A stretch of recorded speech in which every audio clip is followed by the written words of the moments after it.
right there before I ruin it. All right. Very good.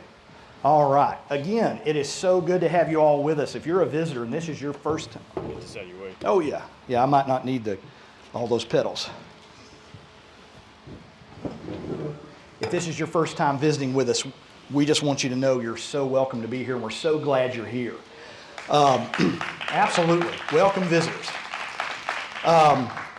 So we've been doing a message series for a while now called Into the Storm.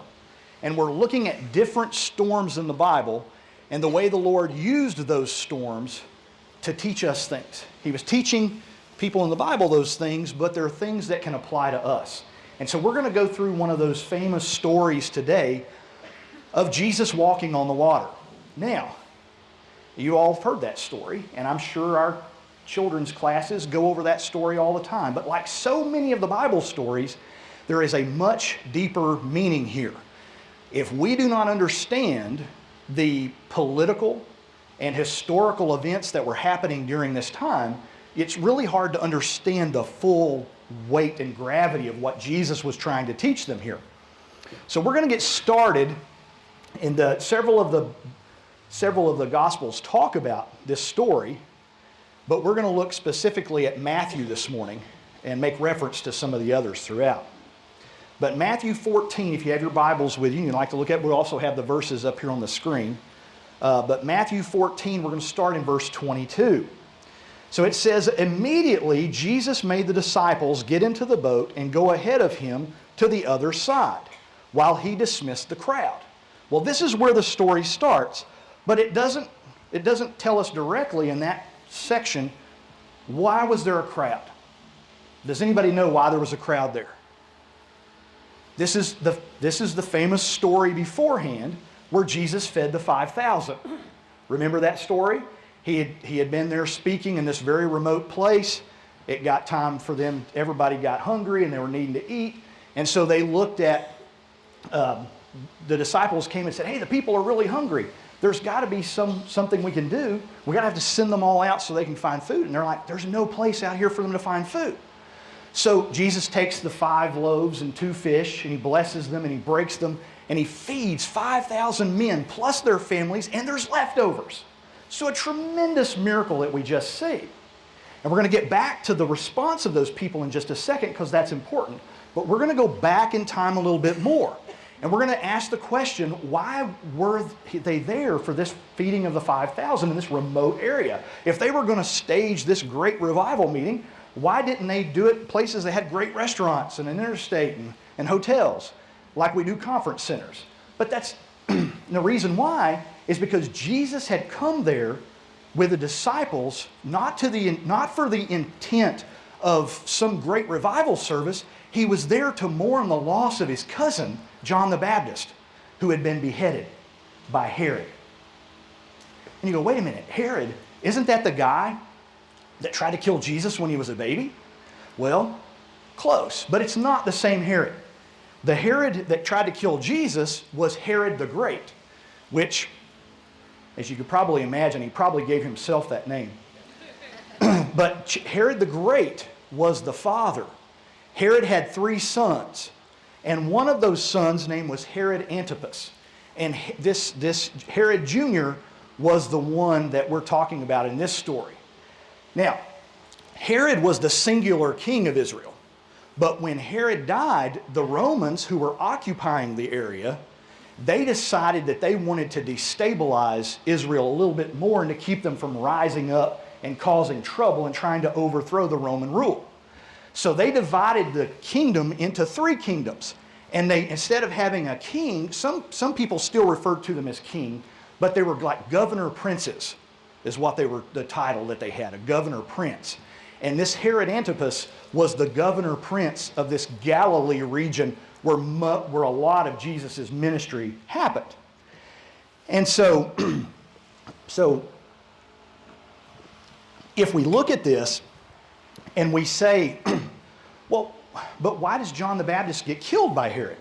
Well, John the Baptist had, as you can imagine, the Romans had set these brothers up as this, they were like a crime family.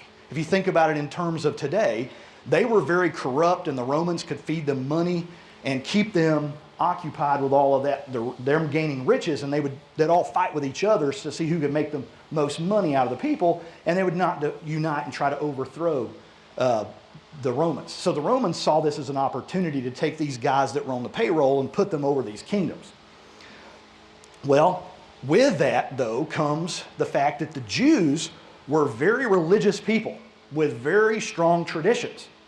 And when Herod Antipas decided to have this incestuous affair and the people in Israel got really upset about it. And they were very upset about this. And John had spoken out against it in public. And when he spoke out against it, Herod had him arrested. And he didn't want to kill him. It says that he didn't want to kill him because he wanted to keep him out of the public view, so he couldn't be whipping up the people saying, this is against God's law, we shouldn't be doing this, and they could keep him out of trouble. And so they had him in jail. Well, Jesus and the disciples knew that he was in jail. They knew he had been imprisoned. But he had this banquet, and he had his this lady's daughter dance for these guys at this thing. And I found some historical records where they talk about this. And the girl was probably only about 12 years old. And these men were watching this young girl dance, and they were just loving this, and they did such a good job. And it just shows you the wickedness that had developed in Israel and these corrupt kings. And so what they did is that he was so pleased, Herod was so pleased, he told them, he told the little girl, he said, I'll give you whatever you want. You did such a good job. You name it, and I will give you whatever you want. And the little girl says, because of her mother giving her this whisper in her ear, said, I want John the Baptist's head on a silver platter. And Herod was immediately scared. The Bible says that he was frightened by this because he knew that if he killed John, it was going to continually create this uprising. Now, so he does, but to do it, and because he doesn't want to be dishonored in front of all these people, he has John decapitated.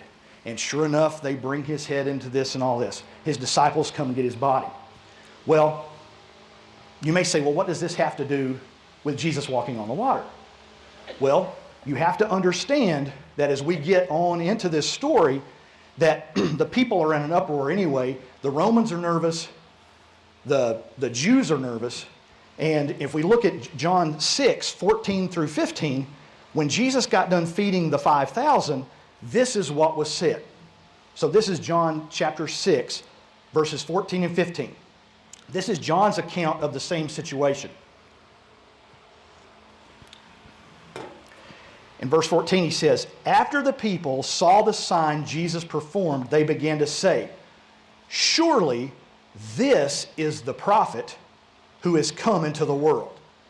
Jesus, knowing that they intended to come and make him king by force, withdrew again to a mountain by himself. So the reason so you have to understand that Jesus had a bigger purpose than to come into history at this time and overthrow the Romans. He had a bigger purpose than to come into history at this time and overthrow the Herod crime family.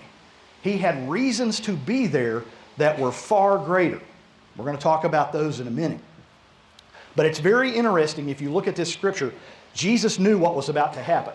If he stayed around, because now he's amassing crowds of some people say that crowd was 15 or 20,000 people. And if he's amassing crowds of 15 or 20,000 people, imagine the impact politically that could have, because all over Israel throughout the years and throughout the Roman rule, there had been leaders who rose up and said, all right, guys, follow me and let's overthrow the Romans. And the Romans crushed them miserably over and over and over again, burned their whole villages, didn't leave one stone stacked on another in these villages. But the Jews knew God has sent us a prophet. God sent Moses when we were enslaved to the Egyptians. When we were dealing with all the prophets of Baal, God sent us Elijah. So all throughout their history, they knew these prophets had come, And so they were suspicious that this could be the prophet. Look at what he just did. We saw him take 5 loaves and 2 fish, and he fed 15 or 20,000 people if you count the women and the children.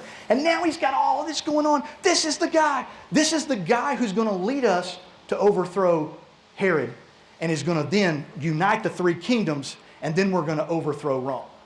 So this is the mindset of the people, and the disciples too.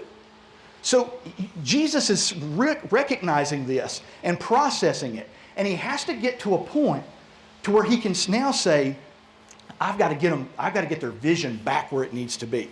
I've got to bring them back onto what I'm here for and what it's about. And that's what he does. So if we look at verse 23 now, after he had dismissed the crowd, he went up on a mountainside by himself to pray.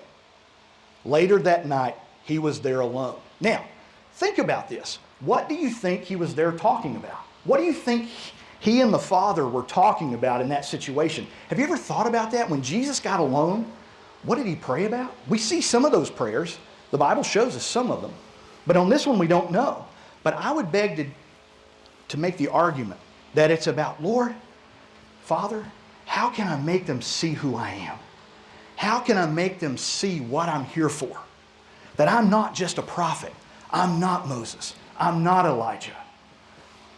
I'm the Son of God. This is what he had to get them to understand. Because the Romans were just the flavor of the month occupiers. You know what I mean? They were just the flavor of the month. There were going to be so many other occupiers.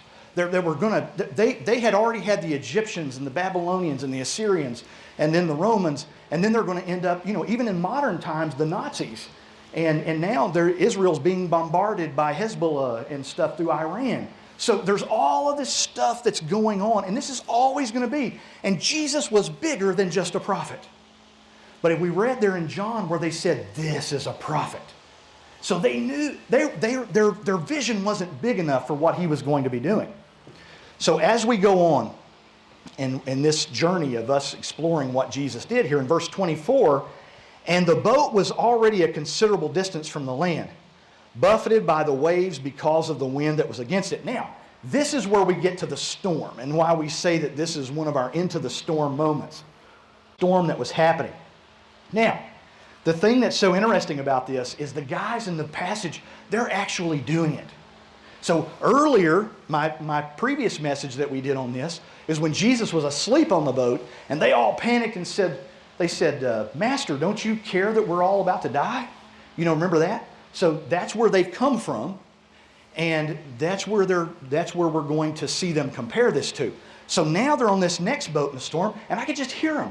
They're going, all right, guys, we can do this. We're going to have faith this time. We're going to be ready to do this. Nothing's going to shake us. We're going to do this. We're going to show God that we have faith and that we're ready to do this. Let's get them. Yip, yip, yeah. And they're just all psyched up and ready to go. And then Jesus throws them the ultimate curveball. He shows up walking on the water. And so if you look at this, they got to the point where they could handle a storm, but nobody told them they were going to have to handle a guy walking on the water. And so it says in verse 25, it says, shortly before dawn, Jesus went out to them, walking on the lake. Now, isn't that just kind of the way Matthew writes that is just so interesting. He's like, yeah, and then the guy was just walking on the lake. I mean, that's a big deal. But here he is. If you read this passage, it's like in verse 25, you're like, that's a big deal. But Matthew's just a matter of fact, writing it out. In verse 26, when the disciples saw him walking on the lake, they were terrified. It's a ghost, they said, and they cried out in fear. So, they handled the storm, but then when they saw this thing that they weren't anticipating or they weren't expecting, all of the things that Jesus had taught them about the afterlife, all of their sound doctrine went out the window. They immediately, this has got to be a ghost. I mean, they just immediately went into there. And so I think that's kind of funny. But guys, how much different are we? We go through one storm in our lives, and we learn from that storm. And then does it help us to be prepared for the next one? Or do we just go through that storm and we're ready for that one? If that ever happens again, I'll know how to handle it. But why don't we take the lessons that we learned from that one and apply it on into the future to the things that we're going to be going through? So there's nothing that I think that's more encouraging. And one of the things that is used as an evidence of the validity of the Scriptures is that the flaws of the heroes of the story. The Bible doesn't hide the flaws of the people. It doesn't make them all out to be perfect. It shows when they lost their faith. It shows when they did something that they shouldn't have done. The Bible shows those things about those main characters that become the foundation of encouragement to know that we can do it. Because we're flawed, just like they were. And then the question becomes is, why would Jesus do them this way? I mean, why would Jesus do this? Why would he not just get in another boat and go to them? Or calm the storm again? Or do something else? Why would he have to go to that dramatic entrance of walking on the water? Well, let's go on ahead. And this is what he says. Now, this is powerful. I want you to listen to this. This is absolutely one of the most powerful things that Jesus ever said. And I'm going to show you why in just a second.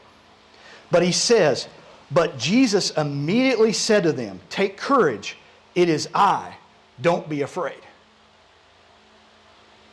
Take courage, it is I, don't be afraid.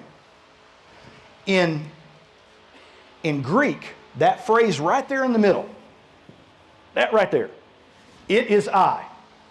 In Greek, that is, it is I. In Hebrew, it is I am. Where have we heard that before? Let's go back to Exodus 3. Let's go back to Exodus chapter 3, verses 14. Moses is at the burning bush. And he's fallen on his face and he's listening to the Lord giving him instructions about where he's supposed to go. So in verse 14 he said, and he's asking God, "Who should I tell them that sent me?" He said, God said to Moses, "I am who I am. This is what you say to the Israelites. I am has sent me to you." Guys, let's picture this scene better. There's a storm going on. The boat is rocking. The waves are crashing over onto the deck of the ship. And these guys are like, "God, we can do this, we can do this." And they look out and they don't just see, there's a passage in a second I'll read to you, where they recognized him. They knew it was Jesus. It wasn't that they thought it was a ghost and they didn't recognize Jesus. They knew it was Jesus, but this guy that they've been sitting around the campfire with and traveling all over the countryside with, he does something here that shocks them. Because he defies the laws of nature. He defies the laws of physics. He defies time. He defies religion. He transcends all of these things. And he says to them, and I've always pictured Jesus getting like wet and the waves hitting him. But we know that this is a God who can separate the Red Sea and let people walk through on the dry ground. I think if you would have saw him that day and you would have looked out there and you saw him standing on the Sea of Galilee, I think you would have seen him transcend nature. I think he was standing there with his hair not blowing and his clothes not blowing and perfectly dry, and he's standing there and they see this. They see him transcending all of these things because he's here to tell them a message. And this is the message. I wrote the laws of nature. I wrote the laws of physics. I created time.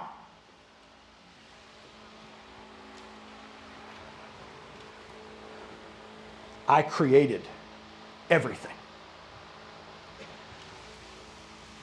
I'm not Moses. I'm the one who sent you, Moses. I am not Moses. I'm the one who was talking to him in the burning bush.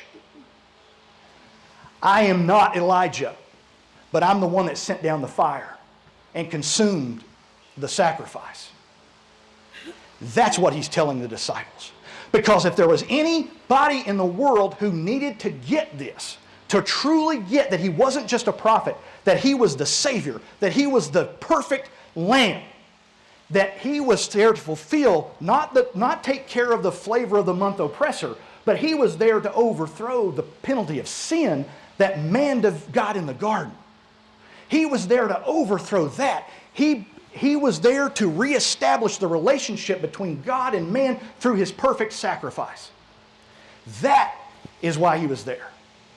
And that who was standing on the water looking at them outside that boat. Whew. Man, that's powerful when you truly look at that, because he knew that these 12 guys in that boat are going to be the ones who are going to be the reason we're sitting here in a gym in Pikeville, Tennessee this morning, because they spread that little seed of the gospel that led us to where we're at today. If they would have thought he was just Moses, would they have died for that? 11 of the 12 men were brutally massacred for the cause of Christ. The one that didn't was boiled in oil.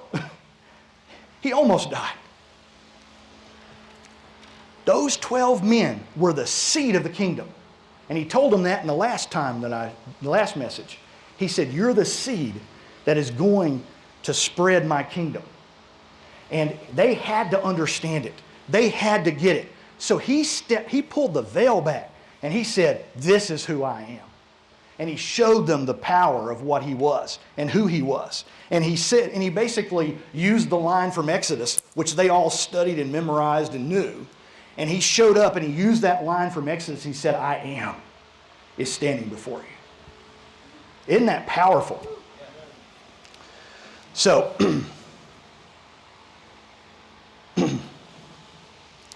let me get caught up here. I've got off on my, but Jesus said to them, take courage. Okay, gotcha. I'll get back to my notes here. All right, verse 28. Then Peter, and Peter takes a lot of criticism for this. Peter takes a lot of criticism for this. And as I've studied this week, I was torn about it. He said, Lord, if it's you. Now notice he said Lord, not rabbi, not teacher. He said Lord. Lord, if it's you. Peter replied, tell me to come to you on the water. Now, we know that in John 6:19, in another account of this, it said when they had when they had rowed out about 3 to 4 miles, they saw Jesus approaching the boat.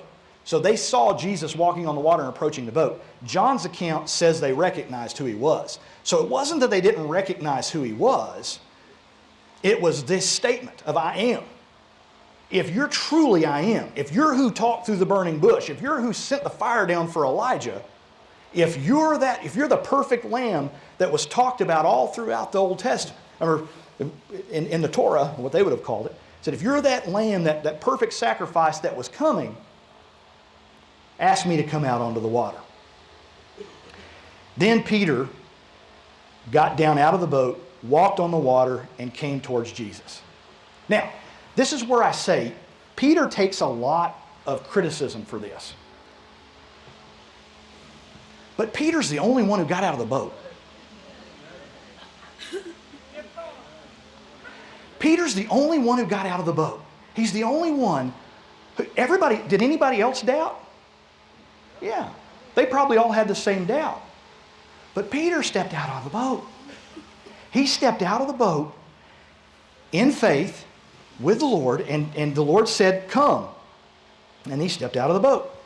In verse 30, he says, but when he saw the wind, he was afraid and began to sink, crying out, Lord, save me.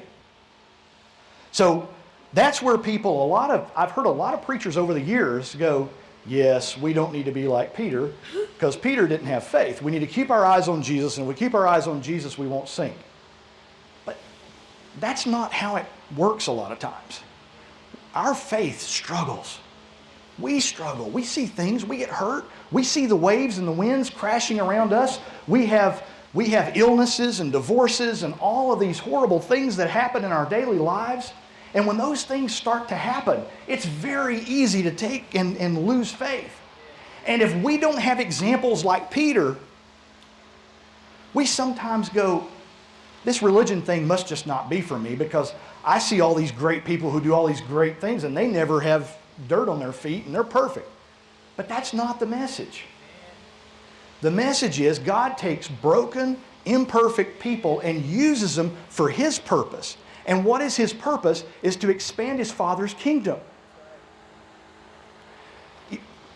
You may say, I've struggled a lot with substance abuse in my life, and I've been in jail, and I've had these other things, and God can't use me. Oh, baloney. That's exactly who He's looking for. He needs broken, hurting people, people who've had a divorce, people who can sit there and say, I understand what you're going through. That's what the world needs. This world is full of broken and hurting people. Broken hearts that need to be mended. Hungry people who need to be fed. They need us to show that love. And that's why I'm slow to criticize Peter. I'm slow to criticize him because he actually got out of the boat. But when he saw the wind and the waves, and we already did that. Verse 31, immediately Jesus reached out His hand, caught him, and then said really encouraging things to him, right? No. He caught him and said, you of little faith, He said, why did you doubt? Now, I don't think that is solely talking about why he started to sink. I think it has to do more with, Lord, if it's really you, if you're not that guy, if you're not the Messiah. I think it came down to that. And that's what Jesus was asking him about. And He said, and if we look at verse 32, and when he climbed into the boat, the wind died down. I'm going to go ahead and get the band to come on back up.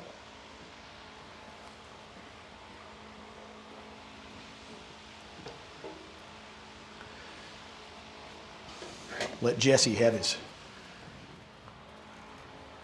platform back here.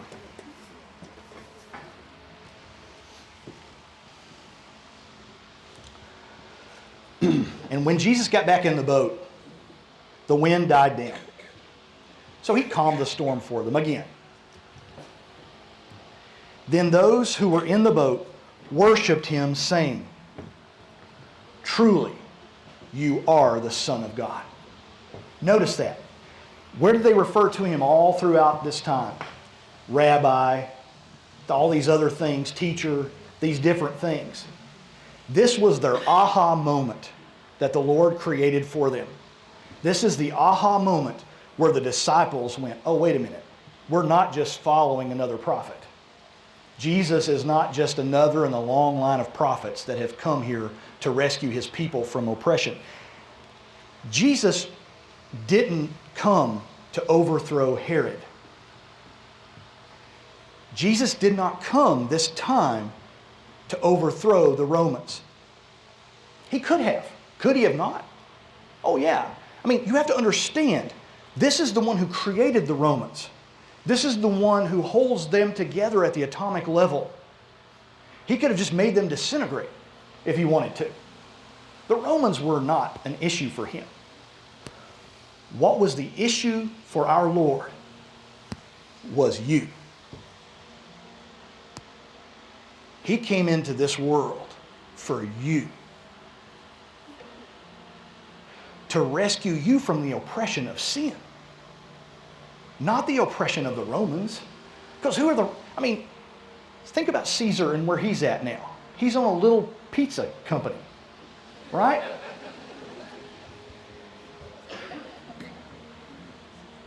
God wasn't worried about the Romans and Caesar. He wasn't.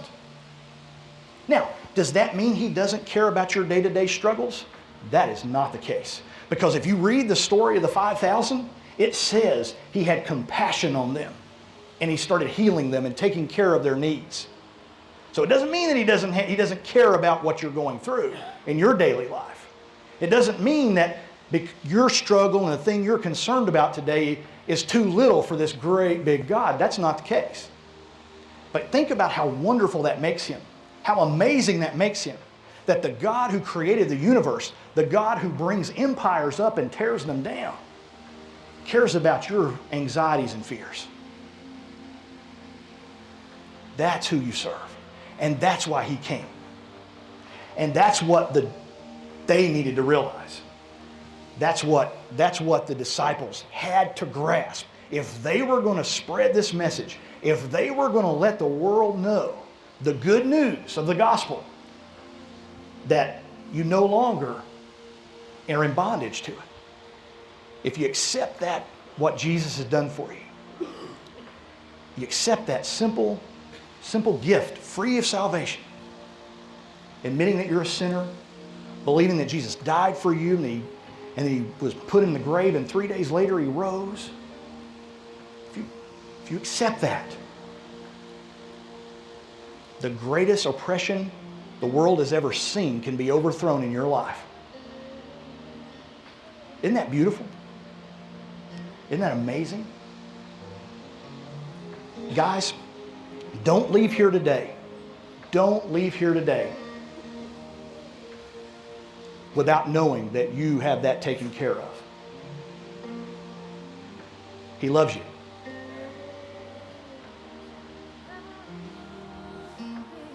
Let's stand and worship together.